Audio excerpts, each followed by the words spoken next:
the focus was very much on colonoscopy and has been ever since. And there are good reasons for that, but I think the moment has changed. So last year, I was at the conference here, and I was chairing an upper GI imaging session. And I want to just show you a short clip from a moment in that session. So what we're going to be doing here is... So what was happening in that session was Raf and a few others were showing some amazing images, MBI, near focus, underwater, using the cap, etc., etc. And it was really absolutely remarkable. And I just want to show you what I call a gosh moment. We got sound there? I don't. We have sound, Roland. So you'll have to. Okay. This is a. So actually, we resected this endoscopically, and the pathology was a T1A squamous cell carcinoma. Gosh. Okay. So Roland just said, "Gosh." Why did you say that? Well, because I think 90-odd% of people would just never see that. So that's true. 99% would not. If the regular, we're looking at endoscopy here, which is largely being performed on propofol. What I'm thinking, how do you do this without propofol? How do you do this without all the imaging? How do you do this without the understanding? This is a massive task in the tens and millions of thousands of endoscopies we do to pick up that sort of lesion. I mean, looking at it now, there's a sort of different blink effect. Sorry, cancer. Yeah, I was slightly distracted. Absolutely. So you're saying the dwell time is much shorter. So you've got to get it right. You don't really have a second chance. You don't want to. So for me, that was a light bulb moment, and I came away from that meeting thinking I had missed something here. And we've gone away and thought about this, and today has really been structured on the back of that. And in the intervening period, I've had lots of conversations with different people, particularly two of our experts today, Nigel Trudgill and Matthew Banks. And I think we have a common view on what the problem is, what the opportunity is, and what sort of things we need to do better. So the 21st century reality is that we believe very strongly we're missing an opportunity to improve outcomes of upper GI cancer. Morning, David. Morning, Roland. And then if you move to the next slide. So these are my conflicts of interest, just briefly. None of them are relevant to the presentation. And if I could have the next slide, please. These are my lecture objectives. So I'm going to talk to you about what post-endoscopy upper GI cancer is, though I appreciate that Roland's already given you an introduction a little bit about that to help. I'm going to talk about how common PGIC is, particularly in England, where I've been doing a lot of work on this, as Roland mentioned. And I'm going to talk about why PGIC happens and some potential factors which contribute. Next slide, please. Firstly, a patient who saw me a number of years ago, but has some interesting elements to his history, and he was very keen for me to promote his story to try and prevent this happening again. So as you can see, he was a primary care practitioner, a general practitioner in the UK. He presented to his local hospital with pain on swallowing, and he had 2 endoscopies in March 2012, both of which were reported as being normal. The second one was done because of some concern about the duodenum. And the consultant who saw him at another hospital locally felt this was all stress-related and suggested that he undergo relaxation exercises to treat his symptoms. He was never very happy with this, but it took him a while to convince his GP to refer him back to us. When he came to see us for an endoscopy in 2014, as you can see, he had an early squamous cell carcinoma at the top of the images on the right of the screen, and you can see the Lugol's image at the bottom. Next slide, please. So interestingly, it was still endoscopically resectable a couple of years later, and we did a large EMR at that stage. We weren't doing ESD back then, but unfortunately there was early submucosal invasion, and we advised him to have an esophagectomy. He did have that, and there was no residual tumour and no nodes, fortunately for him, and he has had cure, but he lost his esophagus during this process because of the delay in diagnosis. Next slide, please. The other additional work we've been doing is to look at the National Endoscopy Database, which I think many of you, certainly from the UK, will be familiar with, and maybe around Europe as well. So this was set up by Jag and Matt Rutter, and this uploads real-time endoscopy reports from 95% of UK endoscopy providers, so it's a massive and wonderful resource. I would emphasize that the data I'm going to show you is unpublished, because literally we finished this in the last few weeks, and we're preparing it for publication. We divided English endoscopy providers into two groups, those with the highest Puget rate and those with the lowest Puget rate on those control graphs I've shown you. And then we looked at their NED data in 2019 on 350,000 endoscopies. And I'm going to show you some associations with high Puget rate providers and low Puget rate providers. Next slide, please.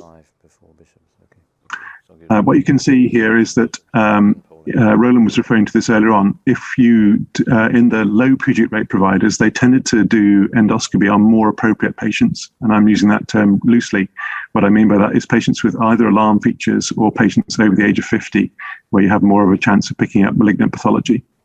Roland referred to Profil early on, and low Puget providers used more IV sedation than high Puget providers, making their patient experience better and their patients more comfortable perhaps during these lists, and maybe contributing to the difference in Puget rates.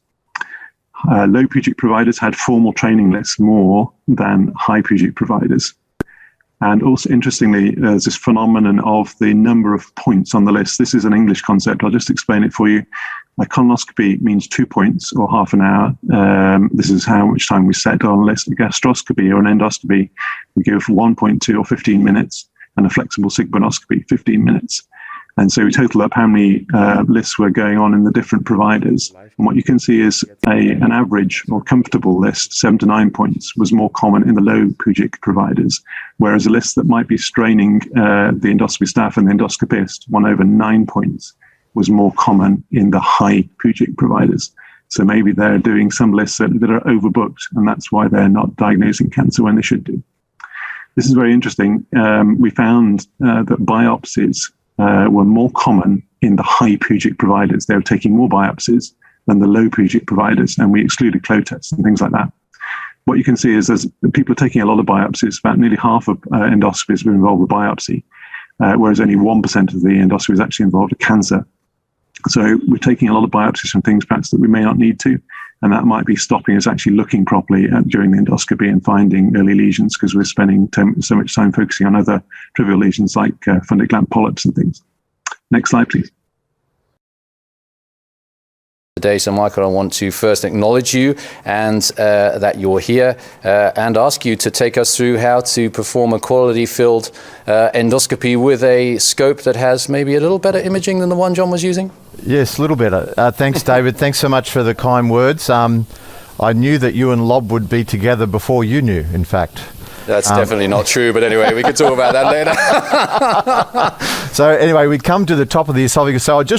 So once we intubate, you look for an inlet patch, which there isn't, and then just progress down slowly, and the esophagus has got to be completely regular. And this is where you miss SCC, the mid-esophagus, particularly in the hot tea consumers, because that's where the first bolus of hot tea hits the esophagus. Yeah.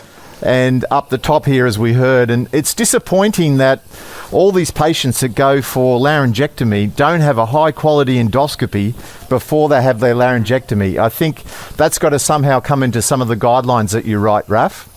So it's already in, actually. Yeah, but it's not done, eh? Yeah. No. Because so often we see, not so often, but we have a proportion of patients with in the proximal esophagus.